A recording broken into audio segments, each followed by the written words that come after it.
하루 3분의 말씀 묵상을 통해 당신의 삶의 기적을 체험하세요. 믿음의 사대를 세우는 성경 암송 72구절, 그리스도 제자의 자격, 견고함. 히브리서 12장 3절, 너희가 피곤하여 낙심하지 않기 위하여 죄인들이 이같이 자기에게 거역한 일을 참으신 일을 생각하라. 어느 일간지에 134cm의 거인이란 제목으로 실린 김혜영 선교사님의 이야기입니다. 김혜영 선교사는 5남매 중 첫째로 건강하게 태어났습니다.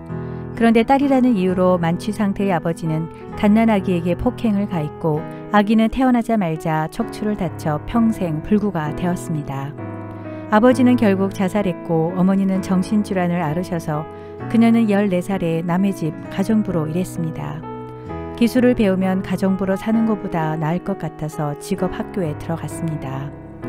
그곳에서 독실한 기독교인 선생님을 만나 교회를 다니게 되었고 예수님을 믿게 되었습니다.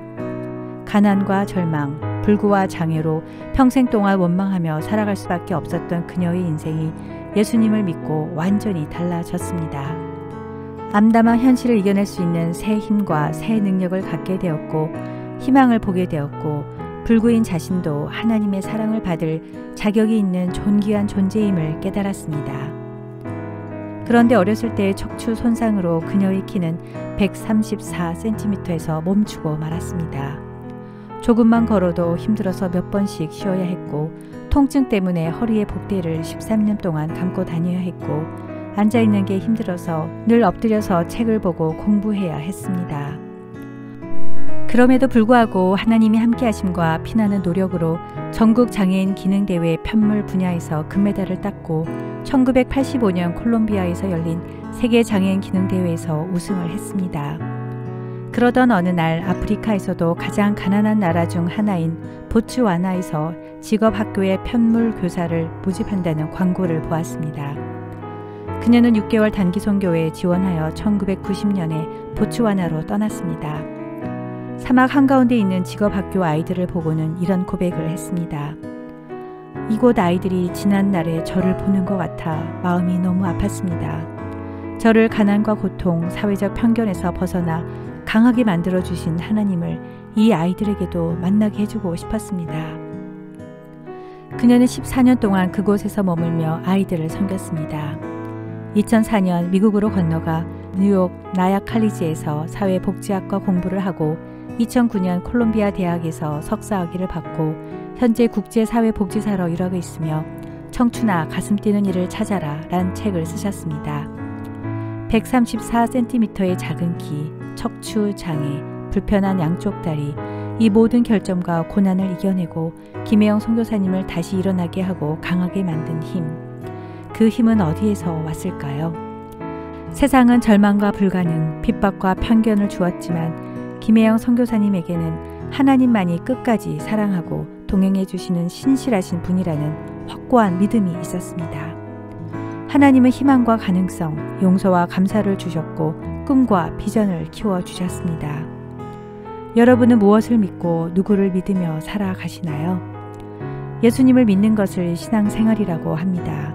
신앙생활은 믿음 생활입니다. 믿음 생활은 예수 그리스도를 바라보는 것입니다.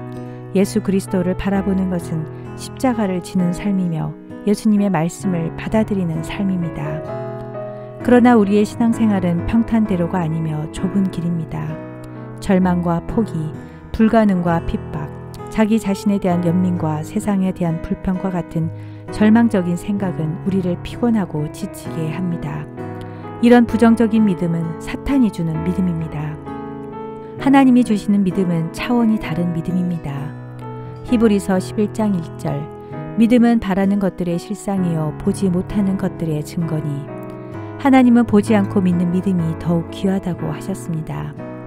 로마서 4장 18절, 아브라함이 바랄 수 없는 중에 바라고 믿었으니.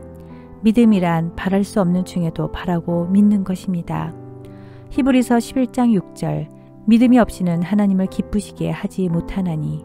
하나님께 나아가는 자는 반드시 그가 계신 것과 또한 그가 자기를 찾는 자들에게 상 주시는 이심을 믿어야 할지니라. 믿음이 없이는 하나님을 기쁘게 할 수 없습니다. 눈에 보이지 않는 것을 믿는다는 것은 사실 쉽지 않습니다. 그래서 의심하기도 합니다. 의심은 영적 성숙을 위해 필연적으로 겪어야 하는 신앙적 단계입니다. 그러나 의심을 너무 오래 품어서는 안 됩니다. 의심하는 환자가 병이 잘 낫지 않듯이 의심하는 기도는 응답이 없습니다. 믿음은 머리로 아는 것을 전제로 하지 않습니다. 창조주 하나님의 능력을 피조물인 나의 제한된 경험과 조그마한 지식만으로 판단하는 것은 어리석은 것입니다. 히브리서 4장 2절에서는 복음을 들었으나 말씀이 그들에게 유익하지 못한 것은 듣는 자가 믿음과 결부시키지 아니함이라 라고 말씀하고 있습니다. 말씀은 믿음과 화합이 되어야 능력이 됩니다. 예수님이 백부장에게 가라 내 믿음대로 될지어다 하시니 그 즉시 하인이 나음을 받았습니다. 기적이 일어나는 자리에는 항상 믿음이 있었습니다. 우리는 눈앞에 보이는 환경과 한계만을 바라보고 아무것도 할 수 없다고 포기하지만 한계를 뛰어넘을 수 있다는 믿음과 함께 내게 능력 주시는 하나님이 함께 하심을 믿고 포기하지 않고 끝까지 노력하면 믿음대로 이루어집니다. 때로는 내 곁에 아무도 없는 것 같을 때가 있지만 예수님은 항상 나를 지켜보고 계시며 내가 넘어질 것 같으면 큰 팔을 펴서 나를 안아주십니다. 하나님은 나를 단순히 도와주시는 분이 아니고 나와 함께 그 일을 하시는 분입니다. 이 믿음만이 우리의 힘이며 위로가 되며 능력이 됩니다.